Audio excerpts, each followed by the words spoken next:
నమస్కారం.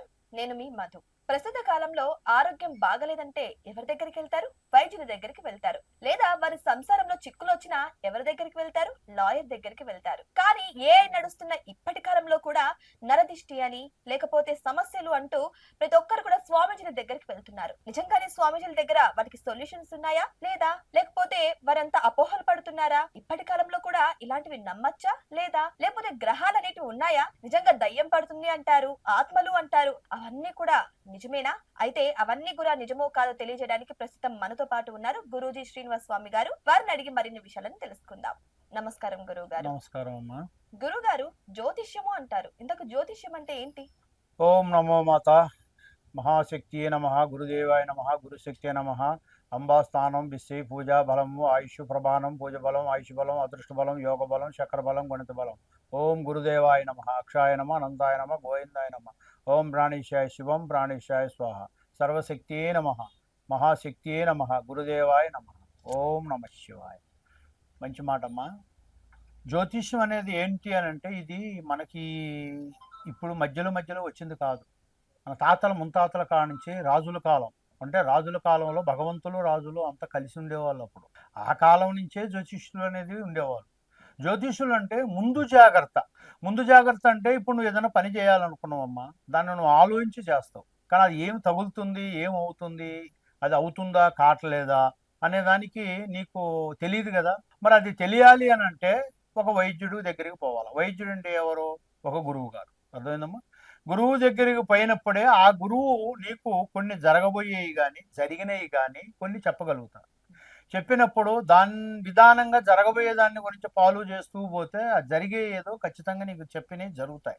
కొన్ని జరిగినవి కూడా కొన్ని చెప్తారు. ఎందుకంటే ముఖ్యంగా నమ్మేది జరిగినవి చెప్తేనే నమ్ముతారు తప్ప జరగబోయేది చెప్తే వెంటనే నమ్మరు. ఎందుకనంటే అది అయ్యాక కానీ అది అవుతుందా కాలేదా అనేది తెలిసాక కానీ ఎవరైనా నమ్ముతారు. కాబట్టి ముందు జాగ్రత్త. జ్యోతిష్యం అనేది ముందు జాగ్రత్త. మనిషికి తగలబోయే దెబ్బ తెలియదు కాబట్టి ఒక జ్యోతిష్యుడికి తెలుసు, ఒక వైద్యుడికి తెలుసు. కాబట్టి వాళ్ళు దాన్ని గ్రహించి ఒక అమ్మవారు ఒక శిక్షణ పొంది అమ్మవారు ఆశీస్సులు తెలుసుకున్న వాళ్ళం కాబట్టి మాకు కొన్ని జరగబోయేవి కూడా కొన్ని తెలుస్తాయి. ఆ జరిగేదాన్ని కొన్ని విషయాలు చెప్తాము. దాన్ని కొంతమంది గ్రహించిన వాళ్ళు ఈ గురువు గారు చెప్పింది బాగుంది అని అంటే దానికి పరిష్కారం కూడా మా దగ్గర దొరుకుతుంది. ఇప్పుడు చాలా మంది జరగబోయేవి చెబుతున్నాం, జరిగినవి చెబుతున్నాం అని అంటున్నారు. వారికి అవన్నీ ఎలా తెలుస్తాయి? వాళ్ళ దివ్య దృష్టితో చూస్తున్నాము అని అంటున్నారు కదా.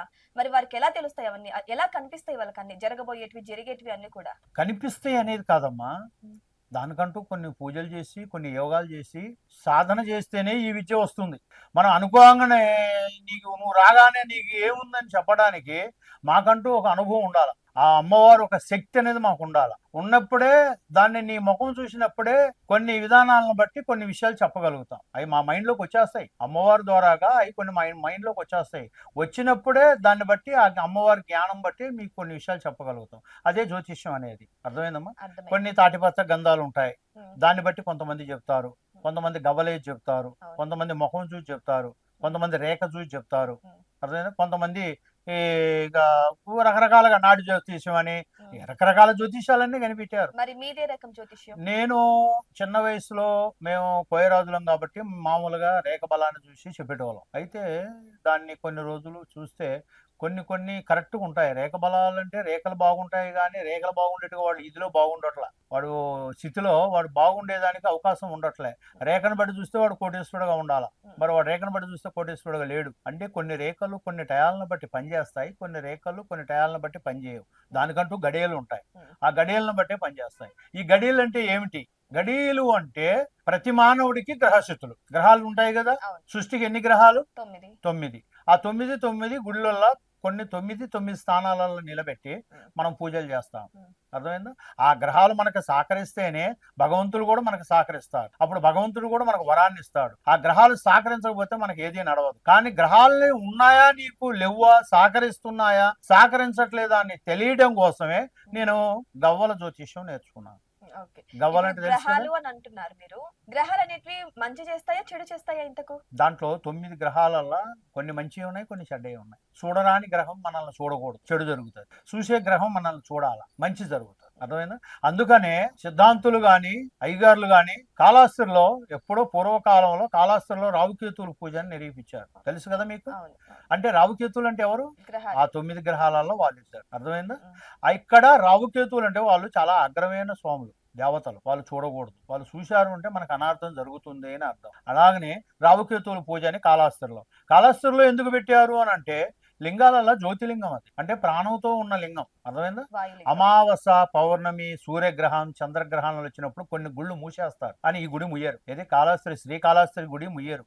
ఎందుకంటే ఆ శివుడు ప్రాణంతో ఉన్నాడు ఆయన. అంటే జ్యోతిలింగం అంటారు. ప్రాణంతో ఉన్న గుడిని ముయ్యరు కదా. అవును, ముయ్యరు. అందుకని అక్కడ రావుకేతువులు అంటే ఆడ రావుకేతువులు అక్కడ ఉన్నారు కాబట్టి, అక్కడ ఆయన వచ్చి శాంతి చేయబడ్డాడు కాబట్టి, అక్కడ ప్రజలు కూడా శాంతి అవుతున్నారు కాబట్టి అక్కడనే రావుకేతువుల పూజ అని నిరూపించారు. ఎక్కడెక్కడి నుంచో రాష్ట్రాల నుంచి వస్తారు జనం. ఎక్కడెక్కడ ఇతర రాష్ట్రాల నుంచి కూడా వస్తారు. వచ్చి అక్కడికి వచ్చి రావుకేతువుల పూజ చేపించుకొని పోతారు. కానీ గ్రహాలు శాంతి పడతాయి. వాళ్ళ ఫ్యూచర్ లో కూడా కొన్ని జరిగే అనార్థాలు కూడా అక్కడ రావుకేతువులు పూజలు చేయడం వల్ల ఆ అనార్థాలు తగ్గుతాయి. చదువురాని పిల్లలైనా చదువు అభ్యర్థిగా రావుకేతువులు పూజ చేస్తారు. ఇంట్లో ఏదన్నా సికాకులు అంటే ఇంట్లో ఏదైనా కష్టాలు అంటే డబ్బు లేకుండా కానీ, వృత్తిలో ఇంప్రూవ్మెంట్ లేకుండా కానీ, భార్య భర్తల్లో సికాకులు గొడవలు రావడం కానీ, ఇలాంటివి ఉన్నప్పుడు కొంతమంది పోయి అక్కడ రావుకేతువులు పూజ చేయించుకుంటారు. కానీ ఒక్క పూజ చేసి నాకు జరగాలి అని అంటే జరగవు. దానికంటూ 3, 5, 9 అట్లా ఉంటాయి. అట్లా చేపించుకోవాలి. మనం అన్ని పూజలు చేయించాలి. చేపించుకోవాలి. ఒక్కసారి అంటే రోజు చేపించుకోవాల్సిన అవసరం లేదు. పూజలంతా ఒకటేనమ్మా. కానీ ఒక్కసారి చేస్తే నా కర్మ తీరిపోద్ది అనే దానికి లేదు. ఒకసారికి 2 సార్లు చేయాలా, 3 పూజలు చేయాలా. అదే రావుకేతువుల పూజలు 3 సార్లు చేసుకోవాలా.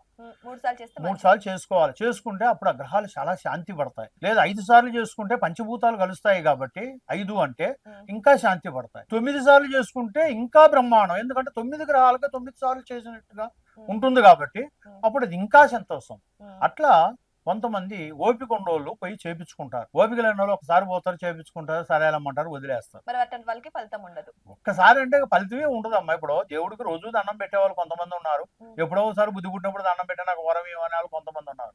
అంటే వాళ్ళు అలా వాళ్ళకి ఏంటి వీళ్ళకి ఏంటి అంటే వాళ్ళకి భక్తి. వాళ్ళు డైలీ దండం పెడతాడు. ఎప్పుడన్నా ఈయన దేవుడు, కానీ దేవుడి మీద నాకు ప్రేమ ఉంది, దేవుడు నాకు చేస్తాడు అన్న ఒక నమ్మకం ఉంది కాబట్టి వాడి కష్టం వచ్చినా, సంతోషం వచ్చినా, ఏ బాధ వచ్చినా, నష్టం వచ్చినా దేవుడు పూజిస్తాడు. సరే గురుగారు, మరి మీరు ఈ విద్యను ఎప్పుడు నేర్చుకున్నారు? అసలు మీకు నేర్చుకోవాలని ఎందుకు అనిపించింది? ఎన్ని రకాల విద్యలు నేర్చుకున్నారు? అయితే మంచిదమ్మా. నేను చిన్న వయసు నుంచి మా తాతగారు చేసేటోడు. మా తాతగారు మంచిగా అప్పట్లో విద్యలు చేసి అప్పట్లో జనాలు వచ్చేవాళ్ళు. అప్పట్లో జనాలు వస్తే వాళ్ళకి కొన్ని పనులు చేసేటోడు. ఏది కొంచెం ఆరోగ్యాలు బాగలేకపోయినా, పంటలు పండకపోయినా, వాళ్ళ ఇంట్లో ఏదైనా సమస్యలు ఉన్నా, వాళ్ళ భార్య భర్తలు సికాకులు ఉన్నా, అలాంటి దానికి మా తాతగారు చేసేటోళ్ళు. అప్పుడు జనం వచ్చేటోళ్ళు మా ఊరికి, విలేజ్కి. అప్పట్లో నా చిన్న వయసులోనే నాకు కొంతమందికి మా తాతగారు మంచి చేస్తారు, వాళ్ళు దండం పెడుతున్నారు అంటే నాకు అది ఒక సంతోషం అనిపించింది. కాకపోతే ఈ విద్య నేను కూడా చేస్తే నాకు కూడా నా లైఫ్ లో నాకు కూడా చాలా మంది నా దగ్గర కూడా వస్తారు కదా, ఇది నేర్చుకోవాలని ఒక పట్టుదల నాలో కలిగింది. అప్పుడు ఆ పట్టుదలతోనే నేను మా నాన్నగారిని కానీ మా అమ్మని కానీ నేను ఈ విద్య నేర్చుకుంటాను అన్న. అప్పట్లో చదువులు పెద్దగా లేవు అమ్మ. నా వయసు చిన్న వయసులో అప్పుడు అంత పెద్దగా లేవు. అప్పుడు చదివేటోళ్ళు అంటే అప్పుడు కొద్దిగా చదివితేనే వాళ్ళు గొప్పవాళ్ళు. ఇప్పుడు ఎంత పెద్ద చదివినా కూడా అంతే ఉన్నారు. అర్థమైందమ్మా? అప్పుడు చదువు లేకపోయినా ఈ వృత్తి అనేది ఒక దానికి మంచిది. ఇప్పుడు డాక్టర్ గారు ఎంబీబీఎస్ చదివి, ఎండి చదివి ఆయన దగ్గరికి జనాలు డాక్టర్ గారు అని పోతున్నారు. ఒక ఆర్ఎంపీ డాక్టర్ విలేజ్ లో ఎక్కడన్నా పెట్టుకొని డాక్టర్ గారు ఆయన దగ్గరికే డాక్టర్ గారు అనే పోతున్నారు. అప్పుడు అంత చదువు చదవకపోయినా కొద్దిగా చదివినా కూడా ఆయన వేసే ఇండియేషన్ ముందుకి డాక్టర్ గారు అనేగా ఆయన గౌరవించిపోయేది. అలాంటప్పుడు ఒక విద్య నేర్చుకుంటూ 10 మంది మన దగ్గరకు వస్తున్నారంటే అది మనకు ఒక గౌరవం, ఒక మర్యాద, అది ఒక మంచి చేసినట్టుగా కదా. ఆ మంచి కావాలి నాకు అనే ఒక పట్టుదలతోనే నేను ఈ వృత్తిలోకి రావాల్సి వచ్చింది. అప్పుడు మా తాతగారితో నేను అన్నాను. ఆయన కూడా నా దృష్టిని చూశాడు.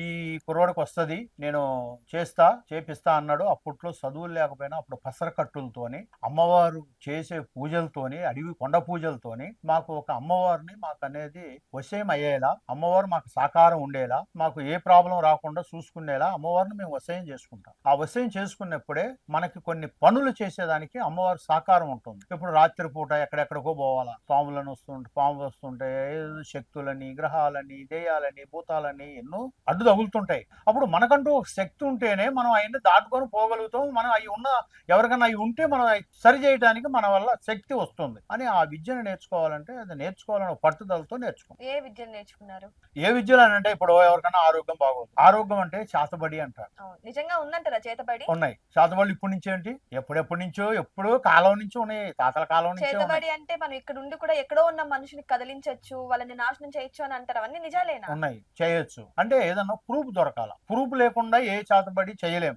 ప్రూఫ్ అంటే ఏంటి, ఇప్పుడు మీరే ఉన్నారు ఏమనుకోమా, ఇప్పుడు మీ వెంట్రుకలు దొరికినా మీ మీద చేతబడి చేయొచ్చు. మీ ఫోటో మంచిగా ఫోటో దొరికినా మీ మీద చేతబడి చేయొచ్చు. లేదు మీ వస్త్రం దొరికినా దాని మీద చేతబడి చేయొచ్చు. లేదు మీరు పోయేటప్పుడు చెప్పు లేకుండా అడుగు పెట్టి తీసిన తర్వాత మీ అడుగు పెట్టిన కాడ ఆ మట్టి తీసినా చేతబడి చేయొచ్చు. అర్థమైందమ్మా? ఇన్ని రకాలు ఉంటాయి చేతబడులు అనేది. కానీ దాంట్లో కూడా రకాలు ఉంటాయి. చేతబడిలో కూడా కొన్ని విధానాలు ఉంటాయి. ఇప్పుడు నువ్వు మనశ్శాంతిగా ఉండకూడదు అని అంటే అప్పుడు నీ మైండ్ నువ్వు పిచ్చిదాని కావాలి. నువ్వు చదువుకున్నా సరే, నువ్వు ఎంత దానివైనా సరే, నీ మైండ్ నీలో లేకుండా నువ్వు పిచ్చిదాన్ని చేసేట్టుగా చేయొచ్చు. ఒకటి. రెండోది, నువ్వు లేవకూడదు, తిరగకూడదు, నీ కాలు పడిపోయేట్టుకు కూడా చేయొచ్చు. అర్థమైందా? అదొకటి. తర్వాత నువ్వు ఏదైనా వ్యాపారం చేస్తున్నావు, నువ్వు అభివృద్ధిలోకి పోకూడదు అంటే నాకంటే గొప్పదానివి కాకూడదు నువ్వు అని చెప్పి నీ అభివృద్ధి మీద కొట్టేవి ఉంటాయి. అది చేయొచ్చు. ఎందుకంటే అది చేస్తే రోడ్డును పడిపోవాలనే తప్ప ఇక మనం ఏ వ్యాపారం చేసినా అభివృద్ధి ఉండదు. నువ్వు ఎంత ఆస్తులున్నా కూడా తినేయటమే తప్ప, కరిగిపోతాయే తప్ప మళ్ళీ ఆస్తులు సంపాదించడం ఉండదు. అర్థమైందా? మనకు ఆస్తులు స్థిరాస్తులు ఉన్నా అమ్ముడు పోవు. ఓకే, మనకి ఇప్పుడు చేతబడి చేశారు అని ఎలా తెలుస్తుంది? అంటే మన సూచనలో చేతబడి అనేది కనపడదమ్మా. ఇప్పుడు గాలి కనిపిస్తుందా మనకి? కనపడదు. సృష్టి కనిపిస్తుందా మనకి? కనపడదు కదా. సృష్టి కనపడదు, గాలి కనపడదు. అంటే ఈ రెండు ఎవరు పెట్టేది? భగవంతుడు. కనిపిస్తే మనం ఎమ్మటే గాలి వస్తుందంటే అరే ఈ పక్క వస్తుందిరా, అది మనకు చెడు చేస్తుందని మనం ఇటుబడి వెళ్ళిపోతాం. కనిపించదు కాబట్టి మనం పోయే దారిలో మనం పోతూనే ఉంటాం. అది ఏ పక్క వస్తుందో ఎట్లా తగులుతుందో కూడా తెలియదు. కాబట్టి అది నీ పేరులో నేను అన్నట్టుగా నీ పేరు మీద నీ ఫోటో పెట్టి చేస్తే అది నీకే తగులుతుంది. లేదు నీ ఎంటికలు పెట్టి చేస్తే నీకే తగులుతుంది. నీ వస్త్రం పెట్టి చేస్తే నీకే తగులుతుంది. నీ కాలి మట్టి పెట్టి చేస్తే నీకే తగులుతుంది. అర్థమైందమ్మా? అట్లా ఏ వస్తువు పెట్టి చేస్తే ఆ మనిషికే తగులుతుంది. అంతేగాని చేతబడి అంటే పోయే ప్రతి ఒక్కడికి తగలదు. అది మనిషిని బట్టి ప్రూఫ్ను బట్టి చేస్తారు. కొంతమంది బాణామతి అంటారు. బాణామతి అంటే ఏంటి? ఒక బొమ్మను తయారు చేస్తారు. ఆ బొమ్మను తయారు చేసి ఆ బొమ్మని ఒక ముగ్గేసి దాన్ని కట్టుకట్టి దాంట్లో పెట్టి నిమ్మకాయలు పెట్టి మీ ఆరోగ్యం బాగుండకూడదు, సూదులు పెట్టి గుచ్చినట్టుగా మీ ఒంట్లో తిమ్మిర్లు వచ్చినట్టుగా, అర్థమైందా? మీరు ఒక మంటలారాటాలు వచ్చినట్టుగా ఇట్లా రకాలుగా కొన్ని చేస్తారన్నమాట. ఆ బొమ్మను పెట్టి సూదులు పెట్టి గుచ్చినట్టుగా సూది పెట్టి గుచ్చుతారు. ఈ సినిమాలోనే అనుకున్నా, బయట కూడా నిజంగానే ఉన్నాయి, ఖచ్చితంగా ఉన్నాయి. మరి ఇప్పుడు చాలా మంది వైద్యులకు కూడా తెలియకుండా చనిపోతున్నారు. చచ్చిపోయినా కూడా వాళ్ళు ఎందువల్ల చచ్చిపోయారు కూడా ఎవరికి తెలియట్లేదు. మరి ఒకవేళ నిజంగా ఇలా చేతబడి చేశారు అనుకోండి, కొన్ని లక్షణాలు ఉంటాయా? మాకు చేతబడి చేశారు, మాకు అందుకే ఆరోగ్యం క్షీణిస్తుంది, మాకు చేతబడి చేశారు కాబట్టి మేము నాశనం అయిపోతున్నాం, అలాంటి లక్షణాలు ఏమైనా ఉన్నాయా? ఉంటాయి. చేతబడి చేసిన వాళ్ళకి ఉంటాయి. మామూలుగా సృష్టికి సంబంధించినట్టుగా భగవంతుడు ఇచ్చిన ఆయుష్ ప్రకారంగా చనిపోతే ఆ లక్షణాలు ఏమి ఉండవు, హఠాత్తుగా చనిపోతాడు. కానీ ఏదైనా చేతబడి సూచనలు అంటే చేతబడి చేసిన వాళ్ళైతే ఉండి అనుకోకుండా ఆరోగ్యం దెబ్బతింటారు. ఏ హాస్పిటల్కి తిరిగినా, ఎక్కడికి పోయినా, ఎంత గొప్ప డాక్టర్ దగ్గరికి పోయినా, ఎండి దగ్గరికి పోయినా అక్కడ ఏం పరీక్షలల్లో కానీ అసలు ఏమీ ఉండదు, ఏ జబ్బు ఉండదు. తిరిగి ఇంటికి రాగానే మళ్ళీ స్టార్ట్ అవుతుంది. ఇంటికి రాగానే ఇట్లా తలనొప్పి రావడము, మనిషిలో ఆయనకి తెలియకుండా ఏమో జరిగినట్టుగా నిద్ర పట్టకుండా పోవడం, అర్థమైందమ్మా? మంటల ఆరాటాలు రావడం, ఇట్లా కళలు రావడం, పిచ్చి కళలు రావడం, ఆ కళలలో ఏదో భయంకరంగా రావడం, భయపెట్టినట్టుగా అట్లా కొన్ని జరుగుతుంటాయి. ఆ మనిషి ఏ పని చేయలేడప్పుడు, ఏ పని చేయాలని చేయలేడు కూడా. అట్లా కొంతమంది ఉంటారు. కానీ కొంతమంది ఏంటంటే ఇమీడియట్ గా తెలుసుకుంటారు. అంటే ఇలా జరుగుతుంది మనకి అని అనుకుంటే కొంతమంది దీని గురించి తెలిసిన వాళ్ళు, అంటే ఒక వైద్యుడు ఉన్నాడు, ఇలాంటి పూజారులు ఉన్నారు, గురువులు ఉన్నారు, వాళ్ళ దగ్గరికి పోవాలనుకున్న వాళ్ళే వెంటనే వాళ్ళు తెలుసుకుంటారు. ఇదేదో హాస్పిటల్కి పోతే పని కావట్లేదు కాబట్టి మనం ఏదో గురువును కలవాలని అప్పుడు కలుస్తారు. కలిస్తే మాలాంటి గురువుల్ని, కొంతమంది అందరూ ఇప్పుడు మంచి వాళ్ళని చెప్పలేము, అందరూ చెడ్డోళ్ళని చెప్పలేము. కాకపోతే కొంతమంది కరెక్ట్ చెప్పేస్తారు. మీరు రాగానే ఆ ఒక్క సూచనలు అనేది మాకు తెలిసిపోతాయి. ఆ వైబ్రేషన్ అనేది మాకు తెలిసిపోతుంది. ఆ వైబ్రేషన్ బట్టి అమ్మ మీకు ప్రాబ్లం ఉన్నది, మీకు చెడు ప్రయోగం ఉన్నదని అని ఎమ్మడే చెప్పేస్తాం. దానికి పరిష్కారం ఏ విధంగా చేయాలి, ఎలాంటి చెడు ప్రయోగం అది అనేది దానికి మార్గాలు ఉంటాయి. ఆ మార్గాలను బట్టి కొంత ప్రయోగాన్ని తీసేసి మళ్ళా బాగుపడేలా చేసేదానికి కొన్ని మార్గాలు ఉన్నాయి, దానికి కొన్ని వస్తువులు ఉన్నాయి, దానికి చేసే ప్రయత్నాలు చేస్తాం. దానికి అయ్యే ఖర్చు పెట్టుకుంటే మనం ఏదైనా చేసి పెట్టగలుగుతాం, మళ్ళీ బాగు చేయగలుగుతాం.